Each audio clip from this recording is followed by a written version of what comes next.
Hello everyone, salut les gars.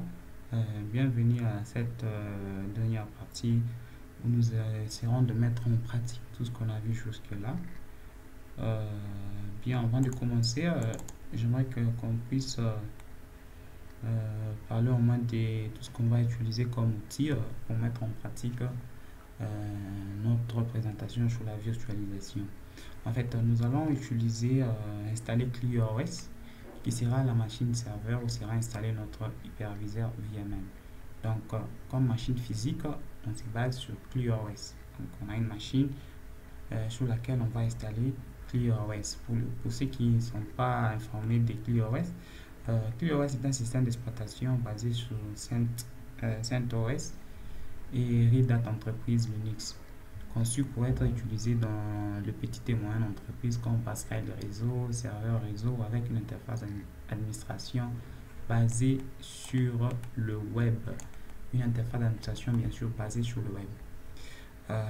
Pour ceux qui veulent savoir comment installer ClearOS, vous pouvez aller sur ce lien wikisite.org how to install ClearOS. Et si vous allez là-bas, vous pouvez voir comment installer facilement ClearOS sur votre machine physique. Vous pouvez voir. Ok. On vous montre comment installer. Vous aurez tous les détails sur qui suit comment installer facilement ClearOS sur votre machine physique ou soit sur un serveur pour les amoureux des clouds. Donc, comment installer sur Linode, comment installer ça sur Digital Ocean, comme on a parlé l'autre fois. Vous pouvez facilement installer ClearOS sur ces clouds-là. Soit si vous voulez le mettre sur votre machine physiquement, vous pouvez aller sur ces liens, vous aurez toutes les documentations possibles pour comment installer ClearOS.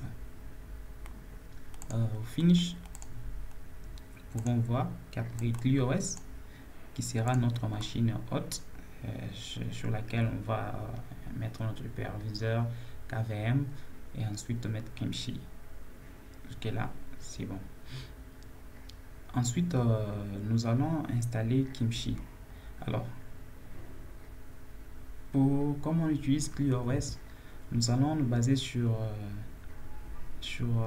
une une application Kimchi App for ClearOS. En fait, cette application est géniale parce que ça simplifie le tout.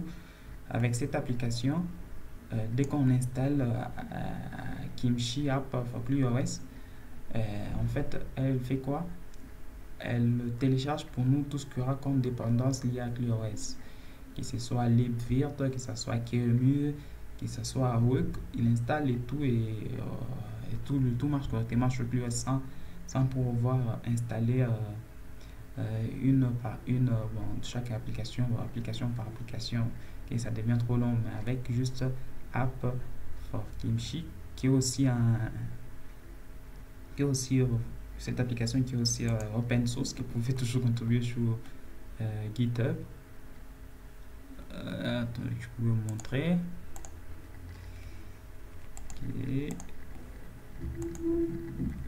Et à quoi ressemble. Là, nous avons le projet Kimchi qui est sur GitHub. Vous pouvez voir les sources et tous les codes possibles. Et ensuite, nous avons sur les repositories des Wikisuite, vous verrez qu'il y a App Kimchi. En fait, c'est cette application qu'on va essayer d'installer sur notre ClearOS.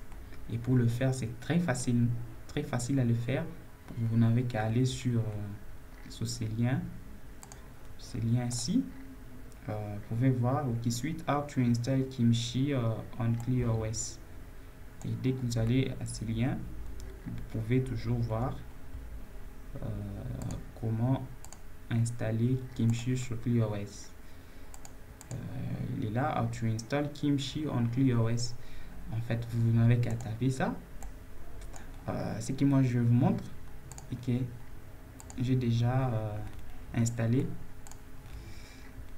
J'ai déjà installé mon ClearOS sur une machine virtuelle VMware Player. comme vous pouvez le voir. Alors, première des choses, il faut toujours se rassurer que notre machine virtuelle supporte bien les biens. Je parle au niveau de processeur. Vous voyez qui supporte bien la virtualisation Intel VTX ou AMD VR, ce qui est déjà génial pour nous. En fait, on a le jackpot. Et nous avons déjà lancé directement notre ClearOS qui est là. Je vais faire un logout. Ok, cool. En fait, quand vous lancez ClearOS s'utilise avec ClearOS s'utilise en ligne de commande. Vous pouvez le faire en ligne de commande, soit du genre avec l'invité, avec un mode console. Vous pouvez l'utiliser en mode console ou en mode interface. Pour l'utiliser en mode interface, vous pouvez très facilement aller sur le lien de votre serveur, l'adresse IP qui est là. Moi, je l'ai déjà fait localement et je tombe automatiquement sur la session login de mon ClearOS. On a entré les login et le mot de passe.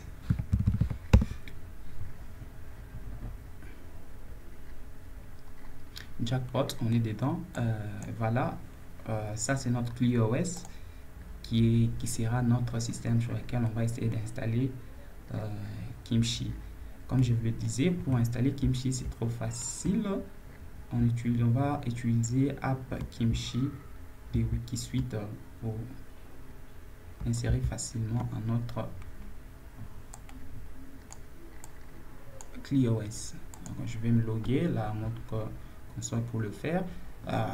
Et aussi pour l'installation, vous avez toujours deux choix. Vous pouvez aller dans le market de votre serveur ClearOS et taper juste la recherche sur Kimchi et pour l'installer avec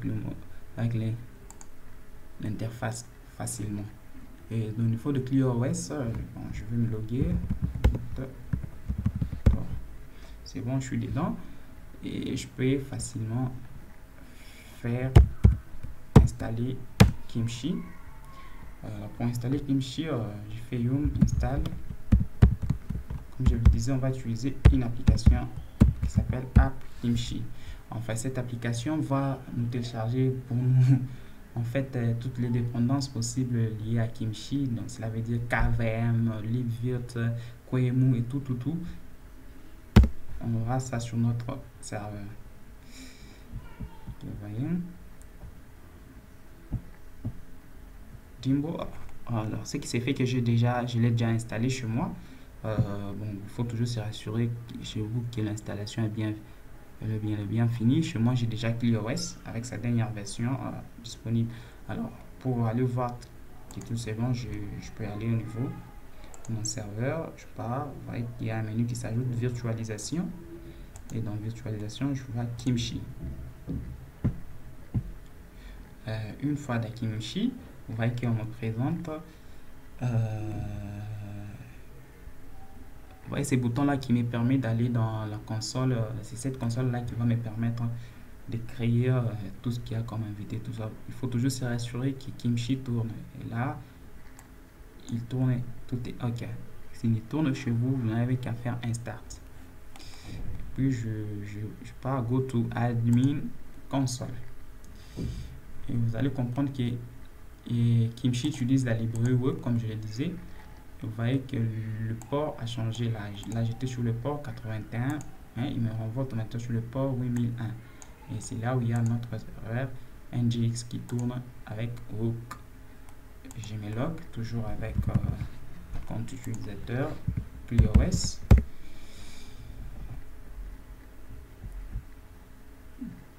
Jackpot, on est dedans. Il va aller là on a l'interface de Rook, tout est OK, et là on montre l'activité dans le fichier log, toutes les activités d'accès à notre Rook. Là je peux aller voir les posts. mon host disponible. Donc cela veut dire que mon ClearOS qui est là, qui est le host où je vais faire maintenant de la virtualisation dessus. Là, on me montre les détails concernant les CPU, la mémoire, RAM, les disques, le réseau, on montre toutes les activités sur ce dashboard. Je peux aller au niveau de la virtualisation. Donc, je suis au niveau de record, c'est bon, virtualisation. Chatbot. Et dans le mode virtualisation, vous allez voir qu'on a déjà trois tables. Trois tables, il y a guest, template, storage et network. Alors, ce qui fait que chez moi, j'ai déjà créé template, storage et network. Alors, je vais pas entrer en détail pour le moment dans storage et dans network. Je parle un peu de storage. Le storage est là. En fait, c'est là montre l'endroit où vous allez mettre vos images pour, disons, vos ISO, l'image que vous voulez utiliser comme système d'exploitation pour faire la virtualisation. Comme vous allez le voir, chez moi, j'ai déjà des images que j'ai déjà uploadées.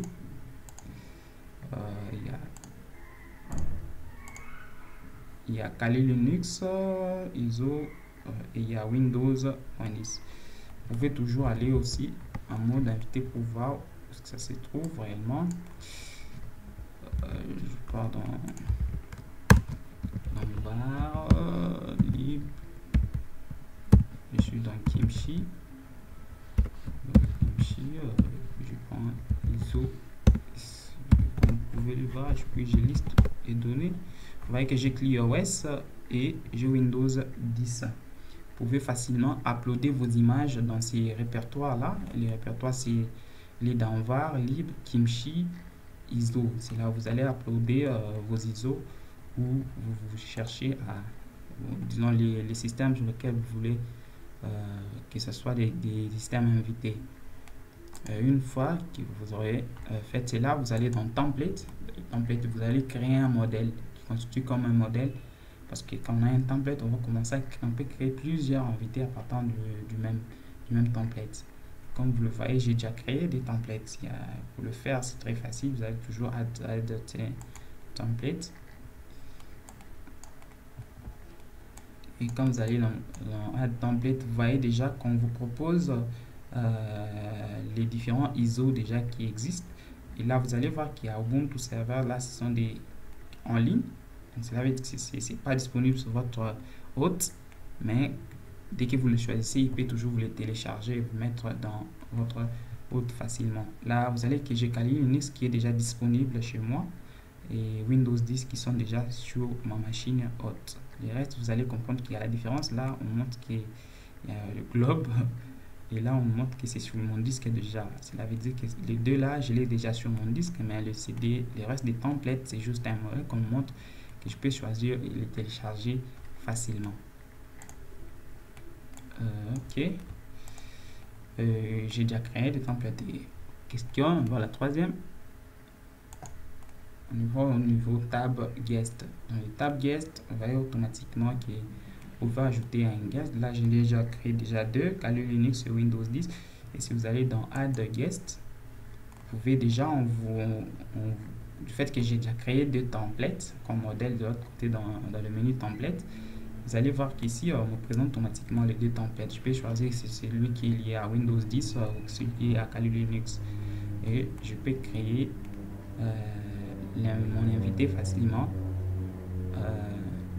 Je peux créer mon guest facilement via c'est un des templates que j'aurais choisi. Et une fois que je crée un template, ça s'affiche là. Vous voyez qu'il y a le nom du guest, l'OS type du OS. Il y a ce menu là VNC qui permet d'aller dans les liens vers maintenant. Pour le moment, c'est désactivé parce que mes deux invités ne sont pas encore alimentés. Donc, dans Action, je n'ai pas encore fait un petit start là. Donc, je ne suis pas encore lancé, mais je n'ai pas encore lancé un système. Donc là, je ferai le processeur d'utilisation, mémoire. Ce sont des trucs qui seront en temps réel lorsque j'aurai exécuté une des VM. Donc là, ce que je fais, c'est Kali Linux, je vais faire un start. Attendez. Ok, super. Vous voyez qu'il y a déjà ces menus-là, ces colonnes qui s'activent automatiquement. Vous voyez le menu là qui s'affiche, View Console, qui me permet d'aller voir ce qui se passe au niveau de mon Kali Linux. Et là, on me dit le processus utilisé en temps réel, le processeur d'utilisation, la mémoire, le stockage, le réseau. Alors, je pars dans View Console.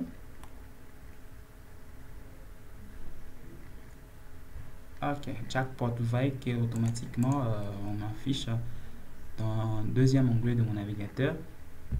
Là, j'ai automatiquement l'installation vers de mon Kali Linux que je peux continuer à installer ou faire dessus, installer des trucs dessus. Et comme vous pouvez le voir, Work et via Kimchi, qui est ce plugin Kimchi nous a permis facilement, ce que je vais faire, je vais arrêter. Je vais l'arrêter. Comme vous voyez, il y a plusieurs méthodes. Là, je peux faire une migration, je peux faire un reset, je peux faire une pause, un shutdown. Je peux arrêter ma machine virtuelle. Vous pouvez le voir très facilement. J'arrive à ajouter des images dans les stockages, créer des templates et créer mes invités facilement via Kimchi. Alors, vous voyez que c'est trop facile à faire de la virtualisation sur Linux avec ces outils. Dans cette partie, vous avez vu au moins l'idée tout autour des KVM et Kimchi. Et c'est ça, c'était plus facile parce que nous avons utilisé ClearOS avec App Kimchi qui nous permet d'automatiquement de télécharger pour nous tout ce qu'il y a comme dépendance qui est lié à Kimchi. C'est là dit qu'il télécharge Work, il télécharge libvirt, il télécharge tout KVM à la fois et on sera sûr que tout est OK. Alors, pour les gens qui veulent faire l'essai avec sur d'autres distributions qui n'est pas ClearOS, je mettrai les liens dans la description de la vidéo qui montre totalement comment le faire. Par exemple, sur Ubuntu, vous le ferez facilement aussi. C'est juste que la façon de le faire devient moins différente parce que là, j'utilise ClearOS. Merci pour cette partie. Du coup, qu'est-ce que je fais? On se revoit dans la suite.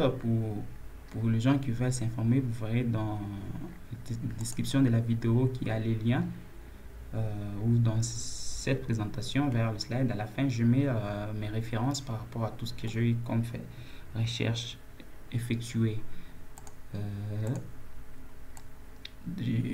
Je promets pour la dernière partie, j'essaierai de faire une vidéo pour les gens, disons pour les développeurs ou toute personne qui cherche à contribuer au projet Kimchi. Alors, qu'est-ce que j'en ferai dans la dernière partie? On essaiera d'installer du genre cloner, installer Git, tous les outils possibles, cloner le projet Kimchi, voir comment contribuer, faire un pull request et faire évoluer Kimchi. Merci, à la prochaine et je vous dis au revoir. Et avant de partir, je voulais juste signaler que cette séance de vidéo, c'est conçu pour moi une première approche dans la création de vidéos. Du coup, vous allez m'excuser par rapport à la qualité du son et tout ce qui concerne comme présentation. Petit à petit, on s'y habitue. Alors, au revoir. On se voit pour le développeur à la dernière vidéo. Bye.